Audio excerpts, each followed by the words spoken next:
राज्यों में विधानसभा की चुनावों की तारीखों का जो ऐलान किया है वो स्वागत योग्य है। चुनाव ये कोई स्वतंत्र संस्था है।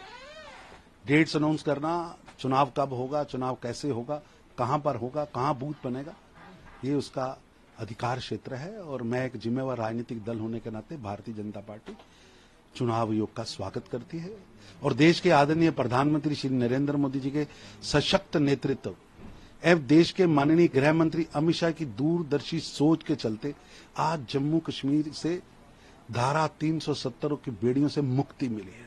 जम्मू कश्मीर विकास की राह पर बढ़ा। प्रधानमंत्री मोदी जी का के प्रति लोगों का एक विशेष तरह का आदर है और वो आदर विकास व विश्वास की नीतियों पर चल रहा है।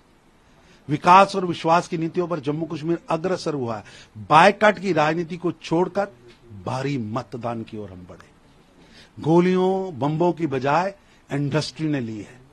व्यापार उद्योग वहां बढ़ा है। आज इंडस्ट्रियल हब बनकर जम्मू कश्मीर सामने आया है। आज विकसित भारत के संकल्प में जम्मू कश्मीर एक अग्रिम भूमिका में दिख रहा है और जम्मू कश्मीर आगे बढ़ रहा है और जम्मू कश्मीर की जनता प्रधानमंत्री मोदी जी को अपना आशीर्वाद दे रही है। सर, लेकिन एक सवाल ये भी है कि पिछले दिनों कुछ आतंकी गतिविधियां ज्यादा हो गई थी, तो क्या उसके मद्देनजर अब जो चुनाव है वो शांतिपूर्ण तरीके से हो, तमाम चीजों को कैसे ध्यान रखा जाएगा कि सब जो जनता है, जो आवाम है, वो सुरक्षित रहे? ऐसा है कि हमने सरकार ने पिछले वर्षों में आतंकवाद की घटनाएं भी कम की हैं, आतंकवादियों की संख्या भी कम की, आतंकवादियों की आयु भी कम की है।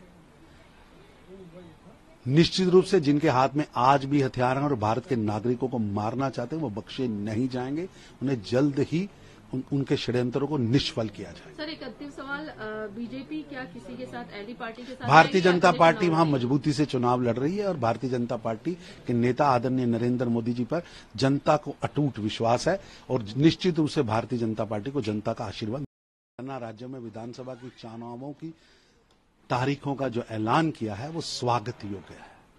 चुनाव ये कोई स्वतंत्र संस्था है। डेट्स अनाउंस करना, चुनाव कब होगा, चुनाव कैसे होगा, कहां पर होगा, कहां बूथ बनेगा, ये उसका अधिकार क्षेत्र है और मैं एक जिम्मेवार राजनीतिक दल होने के नाते भारतीय जनता पार्टी चुनाव आयोग का स्वागत करती है और देश के आदरणीय प्रधानमंत्री श्री नरेंद्र मोदी जी के सशक्त नेतृत्व एवं देश के माननीय गृह मंत्री अमित शाह की दूरदर्शी सोच के चलते आज जम्मू कश्मीर से धारा 370 की बेड़ियों से मुक्ति मिली है।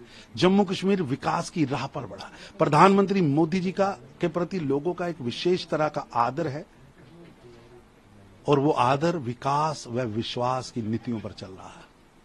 विकास और विश्वास की नीतियों पर जम्मू कश्मीर अग्रसर हुआ है। बायकॉट की राजनीति को छोड़कर भारी मतदान की ओर हम बढ़े। गोलियों बम्बों की बजाय इंडस्ट्री ने ली है। व्यापार उद्योग वहां बढ़ा है। आज इंडस्ट्रियल हब बनकर जम्मू कश्मीर सामने आया है। आज विकसित भारत के संकल्प में जम्मू कश्मीर एक अग्रिम भूमिका में दिख रहा है और जम्मू कश्मीर आगे बढ़ रहा है और जम्मू कश्मीर की जनता प्रधानमंत्री मोदी जी को अपना आशीर्वाद दे रही है। सर, लेकिन एक सवाल ये भी है कि पिछले दिनों कुछ आतंकी गतिविधियां ज्यादा हो गई थी, तो क्या उसके मद्देनजर अब जो चुनाव है वो शांतिपूर्ण तरीके से हो, तमाम चीजों को कैसे ध्यान रखा जाएगा कि सब जो जनता है, जो आवाम है, वो सुरक्षित रहे? ऐसा है कि हमने सरकार ने पिछले वर्षों में आतंकवाद की घटनाएं भी कम की हैं, आतंकवादियों की संख्या भी कम की, आतंकवादियों की आयु भी कम की है। निश्चित रूप से जिनके हाथ में आज भी हथियार हैं और भारत के नागरिकों को मारना चाहते हैं वो बख्शे नहीं जाएंगे। उन्हें जल्द ही उनके षड्यंत्रों को निष्फल किया जाए। सर, एक अंतिम सवाल, बीजेपी क्या किसी के साथ, एलडी पार्टी के साथ? भारतीय जनता पार्टी वहां मजबूती से चुनाव लड़ रही है और भारतीय जनता पार्टी के नेता आदरणीय नरेंद्र मोदी जी पर जनता को अटूट विश्वास है और निश्चित रूप से भारतीय जनता पार्टी को जनता का आशीर्वाद। देश दुनिया की हर खबर सबसे पहले देखने के लिए फॉलो करें Dainik Savera TV, YouTube, Facebook, Instagram, X और व्हाट्सएप चैनल पर।